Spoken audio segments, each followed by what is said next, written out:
এই যে মশলা কষানো হচ্ছে, আজকে রান্না করব সয়াবিন। আর এই যে সয়াবিন ডিম আলু দিয়ে ভেজে রেখেছি, এই মশলা কষাচ্ছি। এই কষানোর ভিতরেই এই ডিম সয়াবিন দিয়ে ভালো করে কষিয়ে নেব।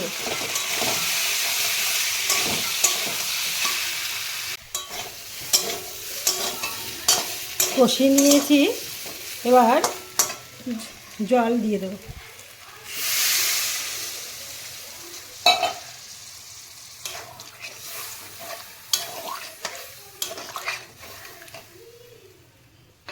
এবার ঢাকা দিয়ে দেবো, জলটা ফুটে উঠলে ঢাকাটা খুলে দেবো।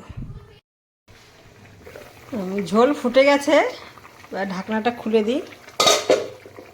ঢাকনাটা খুলে দিয়ে একটু নাড়িয়ে নিই। আর ঝোল আরেকটু কমে আসলেই গরম মশলা দিয়ে নামিয়ে নেব। হয়ে গেছে, একদম আলু দিয়েছি তো, একটু পরে পুরো মাখা মাখা হয়ে যাবে। একটু গরম মশলা দিয়ে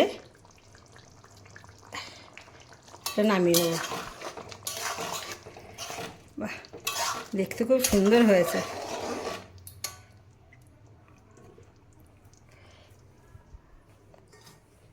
এটা এই যে সয়াবিন টিন ভাজা করে রেখেছিলাম, ডিম সয়াবিন, এটার মধ্যেই নামিয়ে নেব।